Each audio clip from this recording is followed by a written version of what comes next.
ಸ್ವತಂತ್ರ ದಿನಾಚರಣೆಯ ಶುಭಾಶಯಗಳನ್ನು ಕೋರುತ್ತಾ ಈ ಧ್ವಜಾರೋಹಣದ ಕಾರ್ಯಕ್ರಮದ ದಿವ್ಯ ಸಾನ್ನಿಧ್ಯ ವಹಿಸಿರ್ತಕ್ಕಂಥ ನಮ್ಮೆಲ್ಲರ ಆರಾಧ್ಯ ದೈವ ಗುರುಮಿಟ್ಕಲ್ ಶ್ರೀಗಳವರ ಪಾದಾಂಗಳಕ್ಕೆ ನಮಸ್ಕರಿಸುತ್ತಾ ಗುರುಮಿಟ್ಕಲ್ ತಾಲೂಕು ಆಡಳಿತ ಅಧಿಕಾರಿಗಳು ಮತ್ತು ಇದೀಗ ತಾನೇ ಧ್ವಜಾರೋಹಣ ನೆರವೇರಿಸಿ ಮಾತಾಡಿರ್ತಕ್ಕಂಥ ತಹಸೀಲ್ದಾರ್ ಚನ್ನಮಲ್ಲಪ್ಪ ಗಂಟಿ ಅವರೇ, ಪಟ್ಟಣ ಪಂಚಾಯಿತಿ ಪುರಸಭೆಯ ಆಡಳಿತಾಧಿಕಾರಿ ಆಗಿರ್ತಕ್ಕಂಥ ಶಾಣಪ್ಪ ಅವರೇ, ತಾಲೂಕು ಪಂಚಾಯಿತಿ ಇಒ ಆಗಿರ್ತಕ್ಕಂಥ ಅಂಬರೀಶ್ ಅವರೇ, ಸರ್ಕಲ್ ಇನ್ಸ್ಪೆಕ್ಟರ್ ದೌಲತ್ ಅವರೇ, ಡಾಕ್ಟರ್ ನೀಲಾಂಬಿಕಾ ಅವರೇ, ಶರಣಬಸು ಅವರೇ, ಹಜಾರಿ ಅವರೇ, ಉಪನ್ಯಾಸ ನೀಡಿರ್ತಕ್ಕಂಥ ಚಂದು ಜಾಧವ್ ಅವರೇ, ಉಪ ತಹಸೀಲ್ದಾರ್ ನರಸಿಂಹಮೂರ್ತಿ ಅವರೇ, ವೇದಿಕೆ ಮೇಲೆ ಆಸೀನರಾಗಿರ್ತಕ್ಕಂಥ ಎಲ್ಲ ಗಣ್ಯರೇ, ನಿರೂಪಣಕಾರರೇ, ಪತ್ರಕರ್ತ ಮಿತ್ರರೇ, ಬೇರೆ ಬೇರೆ ಶಾಲೆಗಳಿಂದ ಇವತ್ತು ಮಕ್ಕಳನ್ನೆಲ್ಲರನ್ನ ಸ್ವತಂತ್ರ ದಿನಾಚರಣೆಗೋಸ್ಕರ ಬಂದಿರತಕ್ಕಂಥ ಎಲ್ಲ ಶಿಕ್ಷಣ ಇಲಾಖೆಯ ಶಿಕ್ಷಕ ವೃಂದದವರೇ, ಮಕ್ಕಳೇ, ಮಾಧ್ಯಮ ಮಿತ್ರರೇ, ಮೊದಲನೇದಾಗಿ 80 ವರ್ಷಗಳನ್ನ ಕಳೆದಾಗಿದೆ. ನಮ್ಮ ಮಾಸ್ತರ್ ಏನೇ ಹೇಳ್ತಾ ಇದ್ರು, ಇನ್ನೂ ಮಾತಾಡೋದಿತ್ತು, ನೀನು ಸ್ವಂತ ಮಾತಾಡಿದ್ರೆ ಇನ್ನೂ ಕೊಡ್ತಿದ್ದೆ, ಬರ್ಕೊಂಡು ಬಂದಿದ್ದೆ, ಅದಕ್ಕೆ 5 ನಿಮಿಷ ಅಂತ ಹೇಳಿದ್ರು. ಯಾಕಂದ್ರೆ ನಾವು ಸ್ವತಂತ್ರ ದೇಶದ ಬಗ್ಗೆ, ನಮ್ಮ ದೇಶದ ಬಗ್ಗೆ ಮಾತಾಡ್ತಕ್ಕಂಥದ್ದು, ನಾವು ಮಾತಾಡಕ್ಕೆ ನಿಂತರೆ ಬಹಳ ಗಂಟೆಗಳೇ ನಡೆಯುತ್ತೆ. ನಮ್ಮ ತಹಸೀಲ್ದಾರ್ ಅವರು 1-2 ಮಾತಾಡ್ಬಿಟ್ರು, ಕೆಲಸ ಮಾಡ್ತಾರೆ, ಸ್ವಲ್ಪ ಮಾತು ಕಡಿಮೆ. ಇವತ್ತು ನಾವು ಅನೇಕ ರಾಷ್ಟ್ರೀಯ ದಿನಾಚರಣೆಗಳ ಹಬ್ಬಗಳ ದಿನಾಚರಣೆ ಸಂದರ್ಭದಲ್ಲಿ ನಾನು ಅನೇಕ ಅಧಿಕಾರಿಗಳಿಗೆ ಬಹಳ ಸಲ ಮನವಿ ಮಾಡಿದ್ದೆ. ಗಣರಾಜ್ಯೋತ್ಸವ ಇರ್ಬೋದು, ಸ್ವತಂತ್ರ ದಿನಾಚರಣೆ ಇರ್ಬೋದು, ಇದರಲ್ಲೆಲ್ಲ ನಮಗೆ ಸನ್ಮಾನ ಮಾಡೋದು ಬೇಡ, ಪುಸ್ತಕಗಳನ್ನ ಕೊಡಿರಿ ಅಂತ ತಿಳ್ಕೊಂಡು ಹೇಳಿದೆ. ಆ ನಿಟ್ಟಿನಾಗ ಇವತ್ತು ತಾಲೂಕು ಆಡಳಿತ ಚನ್ನಮಲ್ಲಪ್ಪ ಗಂಟಿಯವರು ಮತ್ತು ಅವರೆಲ್ಲ ಸ್ಟಾಫ್ ಅವರು ಗುರುಗಳಿಗೆ ಸನ್ಮಾನ ಮಾಡಿ ಬಂದಿರತಕ್ಕಂಥ ಎಲ್ಲ ಅತಿಥಿಗಳಿಗೆ ಪುಸ್ತಕ ಕೊಡಿರಿ ಅಂತ ಹೇಳಿದ್ವಿ. ಅದಕ್ಕೆ ಪುಸ್ತಕ ಕೊಟ್ಟದಕ್ಕಾಗಿ ತಾಲೂಕು ಆಡಳಿತಕ್ಕೆ ಮತ್ತೊಮ್ಮೆ ತುಂಬ ಧನ್ಯವಾದಗಳನ್ನು ಹೇಳ್ತೇವೆ. ಅದು ಇವತ್ತಿಂದ ಯಾವುದೇ ಸರ್ಕಾರ ಕಾರ್ಯಕ್ರಮ, ಯಾಕಂದ್ರೆ ನಾವು ರಾಷ್ಟ್ರೀಯ ಕಾರ್ಯಕ್ರಮಗಳನ್ನ ಮಾಡೋದ್ರ ಜೊತೆಯಲ್ಲಿ ಇವತ್ತಿಂದ ನನ್ನ ಕ್ಷೇತ್ರದಲ್ಲಿ ನಾನು ಶಾಸಕನಾಗಿರೋವರೆಗೂ ಯಾವುದೇ ಸರ್ಕಾರಿ ಕಾರ್ಯಕ್ರಮದಾಗ ನಾನು ಶಾಲು ಹಾರ ಹಾಕಂಗಿಲ್ಲ, ಎಲ್ಲರೂ ಪುಸ್ತಕ ಪೆನ್ನು ಕೊಡ್ರಿ ಅಂತ ತಿಳ್ಕೊಂಡು ನನ್ನ ಕಳಕಳಿಯ ಮನವಿ. ಅದಾಗ್ಲೇ ನಾವು ಈಗಾಗಲೇ ನಮ್ಮ ಭಾಗದ ಜನ ಮಳೆ ಇಲ್ಲಾರದೆ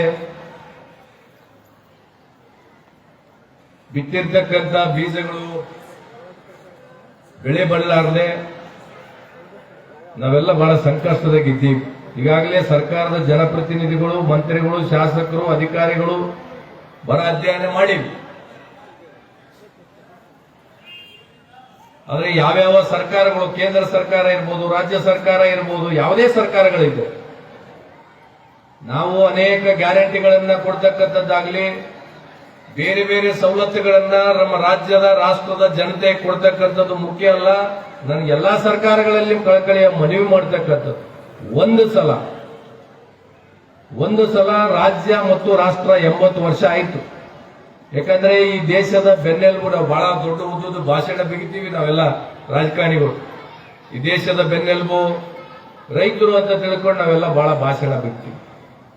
ಅದು ರೈತರಿಗಾಗಿ ನಾವೇನು ಮಾಡೋಕ್ಕಾಗಿಲ್ಲ. ಹಾಗಾಗಿ ನಾನು ಇವತ್ತಿನ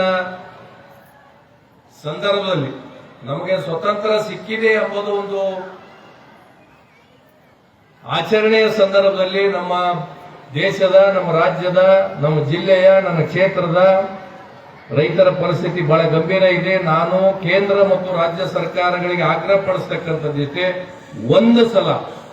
ಕೇವಲ ಒಂದು ಸಲ ನ್ಯಾಷನಲೈಸ್ ಬ್ಯಾಂಕ್ ಇರ್ಬೋದು ಮತ್ತು ಕೋಆಪರೇಟಿವ್ ಬ್ಯಾಂಕ್ ಇರ್ಬೋದು ಅಥವಾ ಇನ್ನು ಯಾವುದೇ ಬ್ಯಾಂಕ್ಗಳಲ್ಲಿ ನಮ್ಮ ದೇಶದ ರೈತರು ಮಾಡಿರ್ತಕ್ಕಂಥ ಸಾಲವನ್ನ ಒಂದು ಸಲ ನ್ಯಾಷನಲ್ ಬ್ಯಾಂಕ್ ಇರ್ಬೋದು ಅಥವಾ ಯಾವುದೇ ಬ್ಯಾಂಕ್ ಇದ್ದರೆ ಸಹ ರಾಷ್ಟ್ರೀಯ ಮಟ್ಟದಾಗಿರ್ತಕ್ಕಂಥ ಕೇಂದ್ರ ಸರ್ಕಾರ ರಾಜ್ಯ ಸರ್ಕಾರ ಒಂದು ಸಲ ಏನಂದ್ರೆ ಎಲ್ಲಾ ರೈತರ ಸಾಲ ಮನ್ನಾ ಮಾಡಬೇಕು ಎಂಬುದು ನನ್ನ ಒಂದು ಕಳಕಳಿಯ ಮನವಿ.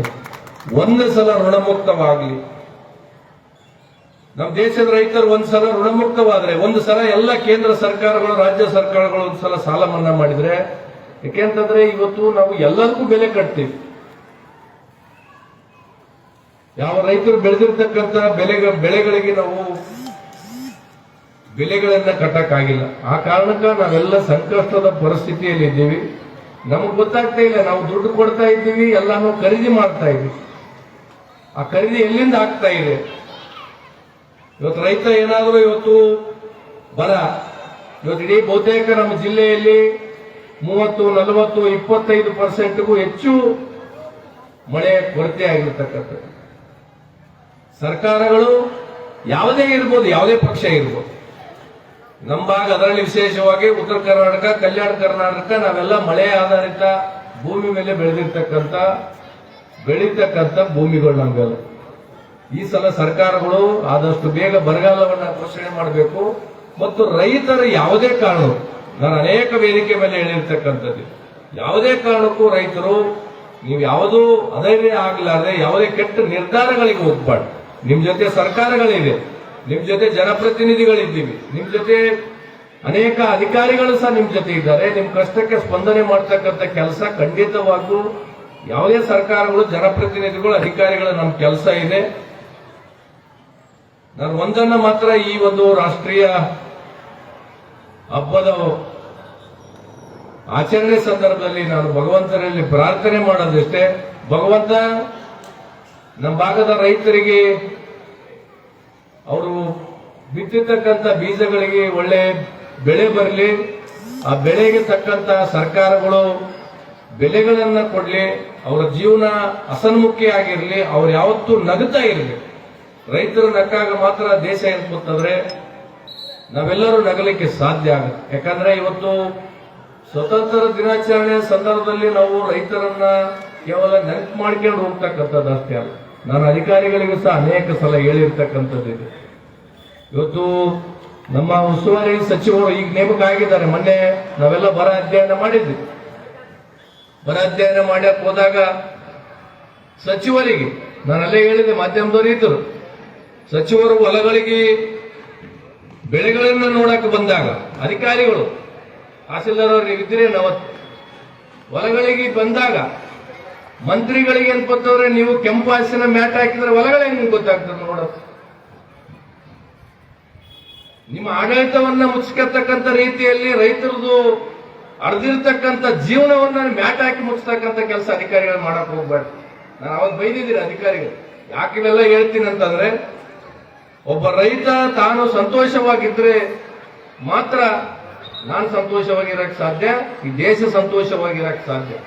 ಆ ನಿಟ್ಟಿನಾಗ ಯಾವುದೇ ಸರ್ಕಾರಗಳು ಬಂದ್ರೆ ರೈತರನ್ನ ಕಾಪಾಡ್ತಕ್ಕಂಥ ಕೆಲಸ ಆಗ್ಬೇಕು ಅಂತ ತಿಳ್ಕೊಂಡು ಹೇಳ್ತಾ, ಈಗಾಗಲೇ ಸ್ವತಂತ್ರ ದಿನಾಚರಣೆ ಬಗ್ಗೆ ಬಹಳ ನಾವೇನು ಭಾಷಣ ಮಾಡಬೇಕಾಗಿಲ್ಲ. ನಾನು ಈ ಪೀಳಿಗೆಯ ಜನತೆ, ಅದ್ರಾಗ ಈಗೇನೋ ಒಂದು ಹೊಸದು ಟ್ರೆಂಡ್ ಬಂದ್ಬಿಟ್ಟಿದೆ ಮತ್ತು ಒಂದು ಬದಲಾವಣೆ ದಿಕ್ಕಿನತ್ರ ಜನ್ಜಿ ಅಂತ ತಿಳ್ಕೊಂಡು ಒಂದು ಹೊಸ ದಿಕ್ಕಿನತ್ತ ದೇಶವನ್ನ ಕೊಂಡೊಯ್ತಕ್ಕಂಥ ಕೆಲಸವನ್ನ ಮಾಡ್ತಾ ಇದೆ. ಅವರೆಲ್ಲರಲ್ಲೂ ನಾನು ಕಳಕಳಿಯ ಮನವಿ ಮಾಡ್ತಕ್ಕಂಥದ್ದು ಇಷ್ಟೇ, ನಮ್ಮ ದೇಶಕ್ಕೆ ಸ್ವತಂತ್ರ ಭಾರತ ನಾವು ಯಾಕಾದೀವಿ, ಯಾವ ಕಾರಣಕ್ಕಾಯಿತು, ಯಾರ್ಯಾರು ಮಾನ್ಯರು ಎಷ್ಟು ರಕ್ತಗಳು ಜೀವಗಳು ಓದುವ ಎಂಬುದು ನಾವು ಅರ್ಥ ಮಾಡ್ಕೋಬೇಕಾಗುತ್ತೆ ಈ ಜನರೇಷನ್. ಆವಾಗ ಮಾತ್ರ ಆ ತ್ಯಾಗ ಬಲಿದಾನಗಳಿಗೆ ಒಂದು ಗೌರವ ಕೊಟ್ಟಂಗಾಗತ್ತೆ ಅಂತ ತಿಳ್ಕೊಂಡು ಹೇಳ್ತಾ, ನಾನೆಲ್ಲರಲ್ಲೂ ಮತ್ತೊಮ್ಮೆ ಸ್ವತಂತ್ರ ದಿನಾಚರಣೆ ಶುಭಾಶಯಗಳನ್ನ ಕೋಳ್ತಾ, ನನ್ಗೆ ಹೇಳ್ತಾ ಇದ್ರು ಈಗ ಯಾರೋ ನಿರೂಪಣೆಕಾರಿಲ್ಲ, ನಮ್ಮ ಭಾಗದಿಂದ ಹೋದವರಿಗೆ ಬೆಂಗಳೂರಾಗ ಅಲೆ ಮಾಡಿದ್ದಾರೆ ಅಂತ. ಈ ನಮ್ಮ ಭಾಗದಿಂದ ಜನ ಬೇರೆ ಕಡೆ ಗುಳೆ ಹೋಗಿ ಅಲೆ ಮಾಡ್ತಾರ ಅಂತ ತಿಳ್ಕೊಂಡು ಇಲ್ಲಿ ಫ್ಯಾಕ್ಟರಿಗಳು ನಾವು ತಂದ್ರೆ ಇಲ್ಲಿರ್ತಕ್ಕಂಥ ಫ್ಯಾಕ್ಟರಿಗಳು ಏನ್ಪತ್ತಂದ್ರೆ ನಮ್ಮ ಬದುಕಿಗೆ ಏನ್ಪತ್ತಂದ್ರೆ ಏನೋ ಆಸರೆ ಆಗ್ತಾವಂತ ನಾನ್ ತಿಳ್ಕೊಂಡ್ರೆ, ಇಲ್ಲಿರ್ತಕ್ಕಂಥ ಕಾರ್ಖಾನೆಗಳು ನಮ್ಮ ಯುವಕರ ಜೀವನಕ್ಕೆ ಅವ್ರ ಕುಟುಂಬಗಳಿಗೆ ಏನೋ 2 ಹೊತ್ತು ಊಟ ಕೊಡ್ತಾರಂತಂದ್ರೆ ಆ ಕಾರ್ಖಾನೆಗಳು ನಮಗೆ ವಿಷ ಕೊಡ್ತು ಜೀವಗಳು ಹೋಗಿರ್ತಕ್ಕಂಥದ್ದಿದೆ. 3 ಜೀವ ಹೋದವು ಮೊನ್ನೆ. ಕೆಲವೊಂದ್ಸಲ ನಾವು ರಾಜಕಾರಣದಾಗ ಇದ್ರೂ ಸಹ ಇಂಥ ಒಂದು ವ್ಯವಸ್ಥೆಯಲ್ಲಿ ನಾವು ಆಡಳಿತ ಮಾಡ್ತಕ್ಕಂಥ ಸಂದರ್ಭ ಇದ್ರೂ ಸಹ ಇಂಥ ದುರ್ಘಟನೆಗಳಾಗಿರ್ತಕ್ಕಂಥದ್ದು ನನಗ ಮತ್ತು ಸರ್ಕಾರಕ್ಕೆ ಆಡಳಿತ ನಡೆಸ್ತಕ್ಕಂಥದ್ದು ಇದು ತಲೆ ತಗ್ಗಿಸ್ತಕ್ಕಂಥದ್ದು. ನಾನು ಈಗಾಗಲೇ ಅನೇಕ ವಿಷಯಗಳನ್ನ ಗುಳೆ ಹೋಗ್ತಕ್ಕಂಥ ತಪ್ಪಿಸಬೇಕು ಅಂತಂದ್ರೆ ವಿಷಯಗಳು ಸೋರ್ತಕ್ಕಂಥ ಕಾರ್ಖಾನೆಗಳನ್ನ ಕೊಡ್ತಾರೆ. ಇದೆಲ್ಲ 80 ವರ್ಷ ಆದರೂ ಸಹ ನಾವಿನ್ನೂ ನಮ್ಮ ಮೂಲಭೂತ ಸೌಕರ್ಯಗಳಿಗಾಗಿ, ನಮ್ಮ ಹಕ್ಕುಗಳಿಗಾಗಿ ಅವತ್ತು ಅವರು ಹೋರಾಟ ಮಾಡಿದ್ದು ಮಾನ್ಯರು. ನಮ್ಮ ದೇಶಕ್ಕೆ ಸ್ವತಂತ್ರ ಬರಬೇಕು, ಎಲ್ಲರೂ ಸ್ವತಂತ್ರವಾಗಿರ್ಬೇಕಂತ ಅವ್ರು ಹೋರಾಟ ಮಾಡಿ ನಮ್ಮ ಕೈಯಾಗ ಕೊಟ್ಟೋಗ್ಯಾರ. ನಮಗೆ ಕುಡಿಯಕ್ಕೆ ನೀರು ಕೇಳಬೇಕು, ಶಾಲೆಗೆ ಮಾಸ್ತರ್ ಕೇಳಬೇಕು, ದವಾಖಾನೆಗೆ ಡಾಕ್ಟರ್ ಕೇಳಬೇಕು, ಯಾವುದೇ ಕಚೇರಿಗಳಿಗೆ ಹೋದ್ರೆ ಅಂತಂದ್ರೆ ನಮಗೆ ನ್ಯಾಯ ಕೊಡ್ರಿ ಅಂತ ತಿಳ್ಕೊಂಡು ಕೈ ಮುಗಿದು ಕೇಳಬೇಕು. ಇವತ್ತು ಈ ಪರಿಸ್ಥಿತಿ ನಮ್ಗೆ ಬಂದಿರತಕ್ಕಂಥದ್ದು. ಇದಕ್ಕೆಲ್ಲ ಕಾರಣ ಬೇರೆ ಯಾರು ಅಲ್ಲ, ನಾವು ನಮ್ಮ ವ್ಯವಸ್ಥೆ. ಆ ವ್ಯವಸ್ಥೆಯನ್ನ ಬದಲಾವಣೆ ದಿಕ್ಕಿನ ಹತ್ರ ಒಯ್ತಕ್ಕಂಥದ್ದೇ ಈಗ ಜನಜಿಗಳ ಕೆಲಸ ಅಂತ ತಿಳ್ಕೊಂಡು ನಾನು ಅನ್ಕೊಂಡಿರ್ತಕ್ಕಂಥದ್ದಿದೆ. ಮತ್ತೊಮ್ಮೆ ಎಲ್ಲರಿಗೂ ಸ್ವತಂತ್ರ ದಿನಾಚರಣೆ ಶುಭಾಶಯಗಳನ್ನು ಕೇಳುತ್ತಾ, ಇವತ್ತು ತಾಲೂಕು ಆಡಳಿತ ಬಹಳ ಅಚ್ಚುಕಟ್ಟಾಗಿ ನಿರ್ವಹಣೆ ಮಾಡಿದಿರಿ. ತಮಗೆ ಅಭಿನಂದನೆಗಳು ಮತ್ತು ಧನ್ಯವಾದಗಳು. ಮತ್ತು ಯಾವುದೇ ನಮ್ಮ ಗುರುಮಿಟ್ಕಲ್ನಲ್ಲಿ ನಾವು ಯಾವುದೇ ಸರ್ಕಾರಿ ಕಾರ್ಯಕ್ರಮ ಇರಲಿ ಅಥವಾ ಬೇರೆ ಯಾವುದೇ ಕಾರ್ಯಕ್ರಮಗಳು ಇದ್ದಾಗ ನಮ್ಮ ಪೂಜ್ಯರು ನಮ್ಮ ಒಂದು ಆಹ್ವಾನಕ್ಕೆ ಬಂದು ನಮ್ಮನ್ನೆಲ್ಲ ಬೆನ್ನು ತಟ್ಟಿ ಇಂಥ ಕಾರ್ಯಕ್ರಮಗಳಲ್ಲಿ ಅವ್ರು ಬರ್ತಕ್ಕಂಥದ್ದೇ ಬಹಳ ದೊಡ್ಡ ಶೋಭೆ ಅಂತ ತಿಳ್ಕೊಂಡು ಹೇಳ್ತಾ, ಪೂಜ್ಯರ ಆಶೀರ್ವಾದ ಸದಾ ನಮ್ಮ ಜನಗಳ ಮೇಲೆ, ನಮ್ಮ ಯುವಕರ ಮೇಲೆ ಸದಾ ಅವರ ಆಶೀರ್ವಾದ ಮಾರ್ಗದರ್ಶನ ಇರಲಿ ಅಂತ ಅವರಲ್ಲಿ ಮತ್ತೊಮ್ಮೆ ಕಳಕಳಿಯ ಪ್ರಾರ್ಥನೆ ಮಾಡುತ್ತಾ, ಮತ್ತೊಮ್ಮೆ ಎಲ್ಲರಿಗೂ ಶುಭಾಶಯಗಳನ್ನು ತಿಳಿಸಿ ಯಶಸ್ವಿಯಾಗಿ ಈ ಸ್ವತಂತ್ರ ದಿನಾಚರಣೆ ಕಾರ್ಯಕ್ರಮವನ್ನು ನಿರ್ವಹಿಸಿರ್ತಕ್ಕಂಥ ತಾಲೂಕು ಆಡಳಿತಕ್ಕೆ ಧನ್ಯವಾದಗಳನ್ನು ಹೇಳಿ ನನ್ನ 2 ಮಾತು ವಿರಾಮಗಳು ಹೇಳ್ತೀನಿ. ನಮಸ್ಕಾರ.